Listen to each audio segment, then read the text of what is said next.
Hello, this is Nelson Otieno. Welcome to today's ministration, and happy that we are doing this on the 1st January 2023. And so, fasting fast, Happy New Year.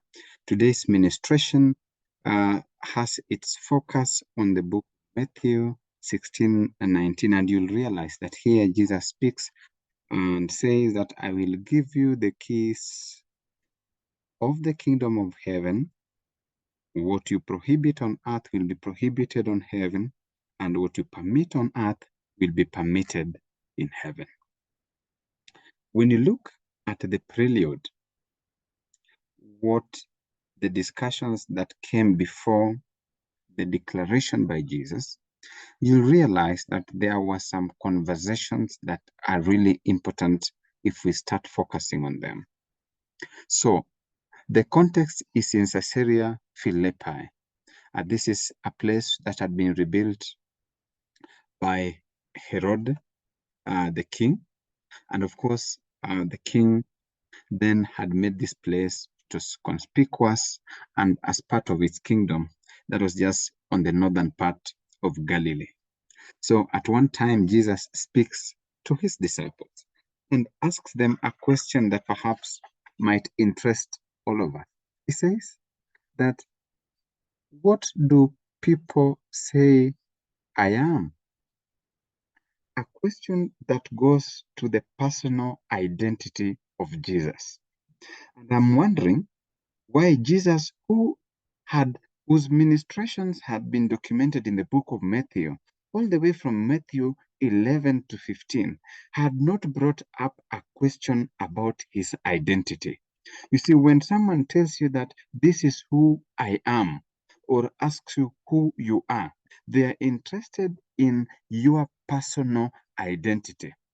But here Jesus looks like he's asking a question that almost seems to be very common and not difficult if you look at it, because he says, who am I? I mean, any person who had heard about what Jesus was doing will say, well, you are Jesus Christ. But look, this question did not ultimately, come out as easy as it might appear to be.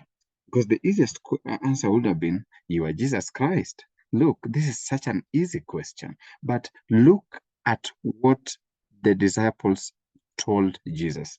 Hey, they said, look, some people say you are Jeremiah. Other people say you are Elijah. And other people say you are John the Baptist. In other words, the disciples were telling Jesus that, look, people are confused about who you are. That is the first point. But then Jesus does not stop there. And in a rejoinder to the report from his disciples, he asked them, and what do you say I am? Because you see, sometimes, though we are on this earth as fishers of men, it might not be so interesting, or it is not so much important to know what the prospective believers say Jesus is. But it matters to Jesus to know who the actual fishers of men think he is. And so it takes the context away from what people think and asks the disciples, what do you think I am? And this still is a question of identity. But look, Jesus still now advances the question and seeks to know whether the confusion amongst the people has infiltrated his chosen fishers of men. And so if you look at the discussion that comes after that, it is centered on the identity of Jesus. And I mean, if you look at the next discussion that comes, it appears that while this question was addressed and it could be answered by any person, Peter came out and made what in my Bible is written Peter's declaration about Jesus. And if you read about other Bibles, it is written the Great Confession. And look, Peter says that you are Christ, the Son of living God. This is what Peter said. You see, Peter, who had lived such a controversial fellowship and fellowship with Jesus, now made such a huge declaration. And you will notice that Jesus goes ahead to say, you know what, Peter, this is not you speaking, but this has been brought to you by God in heaven. Up to where we have discussed, it is very important that Jesus brings out the issue of his identity, and that the identity of Jesus Christ and how we as Christians recognize him as and who he is so central to the life of Christians. It is so central to the message of Christianity that failing to know who Jesus is, it appears then it appears to suggest that then a believer who does not know who Jesus is has already lost the foundation of his message. And see, he goes on and tells Peter that, Peter, you are the rock. Because Peter, his name Petros, meant the rock. But then he tells him that on this rock foundation, and this I would really like to refer to my Bible and says, look, Peter, you are a rock, and on this rock foundation, I will build my church, and not even death will be able to overcome it. I'm so happy that Jesus is making a declaration that he is going to make his church. But look, what is much more important is that Jesus, having known the confession of faith made by Peter, now says that that confession of faith that can also be taken by other believers who will be coming after Peter is the foundation upon which he is going to build the church.